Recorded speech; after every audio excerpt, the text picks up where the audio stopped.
Vážení poľovní priatelia, opäť sa vám prihováram a tak, ako som už sľúbil v mnohých mojich videách, bude to opäť nová destinácia.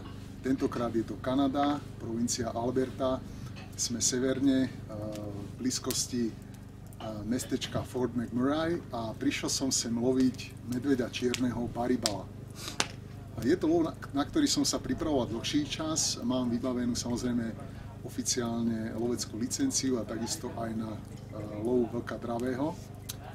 A som tu práve s miestnym outfitrom Adamom, ktorý je profesionálnym lovcom a tiež dáva všetkým týmto účastníkom polovného zájazdu rôzne dôležité informácie, ako loviť medveďa, kde ho loviť. Ja som sa rozhodol práve pre Albertu z dôvodu, že tu sú najväčšie jedince medveďa čierneho. So, Adam, please, can you tell me why actually is Alberta the one of the best hunting territories for the black bear? So, we work closely with the biologists and Fish and Wildlife Conservation. We do studies on bear densities per capita per kilometer, and we found that in areas north in the Alberta boreal forest, there was a density of 1 bear per square kilometer. And in recent times when we had forest fires, in areas we saw that the forest fires affected through the swamp actually produced exponential berry growth. That berry growth areas doubled the bear population within the square kilometer. So it went. That means that is the best advantage of this area is that the natural habitat of the bears are very special. Exponentially higher because of the fires, and we found in those fire areas the density doubled as opposed to other areas in Canada. Because you said that the bears here could actually weigh more than 400-500 pounds. Yes. Is it true? It is true, and because of that diet that they have of the berries and of the fires, they, in the springtime, a spring weight 400 to 500 pounds, and that is after hibernation. So their health is such of that nature of good that it can survive exponentially better because of the quality of food. So, and the second thing that I would like to ask you, the type of the hunting and where to shoot the bear actually. Mm-hmm. Where is the best place to aim the bullet, the vital zones of the black bear? On bears, like you said, they can weigh anywhere from 400 to 500 pounds. The shoulder, very dense. You cannot, unlike a deer, you cannot penetrate that shoulder. Sometimes, but it has to be perfect. So you want to aim behind the shoulder, tight to the shoulder, not on the shoulder.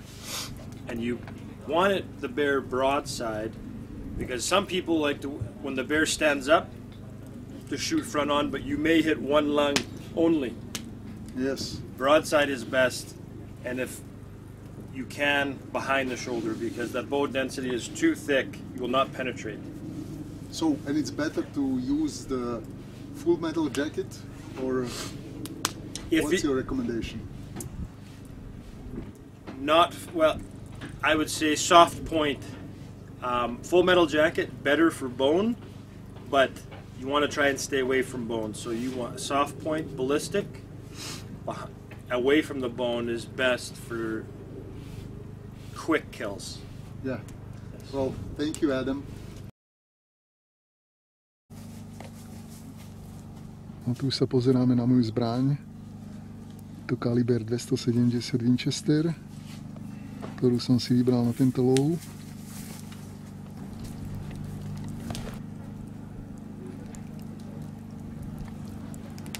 Strela je poloplášťová.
Dobré ránko prajem z Kanady. Takto si my tu musíme vždy narúbať drevo, aby sme večer v našich stanoch mali teplo. A preto každému, kto by sa rozhodol s nami na takúto poľovačku ísť, určite doporučujem, aby si vzal veľmi dobré oblečenie a spacák, aby mu v noci nebola zima. Pretože aj napriek tomu, že si v tých stanoch kúrime, nad ránom už tu býva dosť chladno.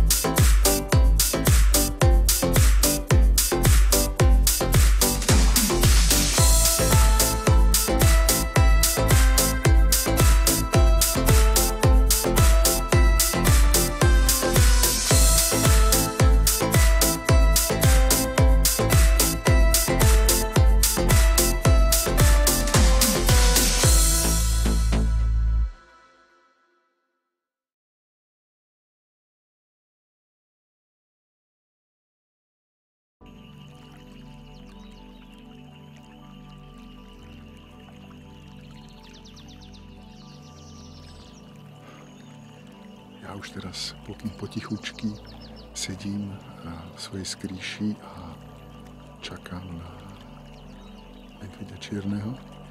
Som veľmi zvedavý, že čo nám dnes príde na toto hľadisko. Je deň mimoriadne dobrý na lov, je teplo, nie je žiaden vietor. A výhodou je, vďaka tomu, že sme tak na severe, že budem mať svetlo až do 10. po 11. Čiže môžem od nejakej 4. až do 10. po 11. sedieť. Je dôležité byť absolútne ticho, pretože medvede majú veľmi dobre vyvinutý sluch a čuch. Zrak až tak dobre nie, ale tieto dva si myslím majú vyvinuté dokonale. Takže budem sa snažiť byť čo najtichšie a uvidíme, čo nám sem príde.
A tak konečne sa to podarilo.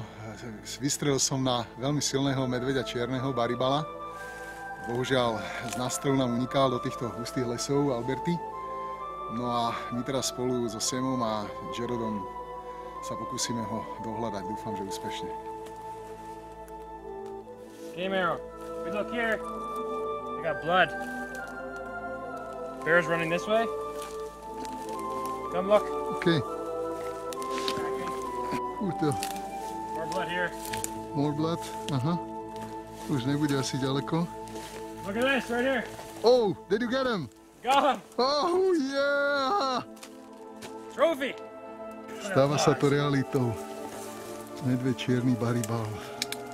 Skolený v lesoch Alberty. Krása. Ideme si ho vytiahnuť von. Čiže vidíte, Jarod a Sam teraz sa pokúšajú tu prekliesniť nejak cestu, aby toho medveďa sme vedeli vytiahnuť. Terén je veľmi náročný, ale o to krajšie čaru má táto polovačka. Alberta skutočne má, čo sa týka aj veľkosti medveďa čierneho, najväčšie jedince, a to najmä vďaka bohatému biotopu a najmä obrovským porastom čučoriedok, ktorými sa títo medvedi prioritne živia.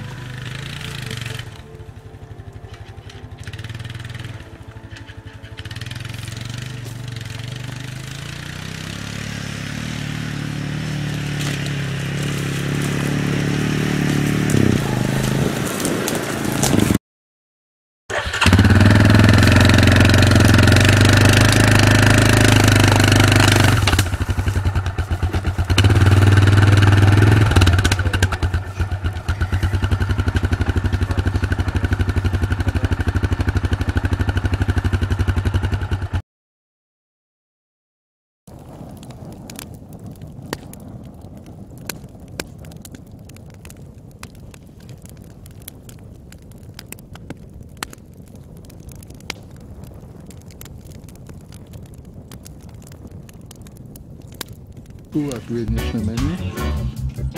Medvedí guláš, ktorý som včera varil ja, a ostatné špecialitky nášho šéf-kuchára, šalátik, hovädzie risotto, pečené kurča a cestoviny so slaninou, smotanou, omáčkou a parmezánom.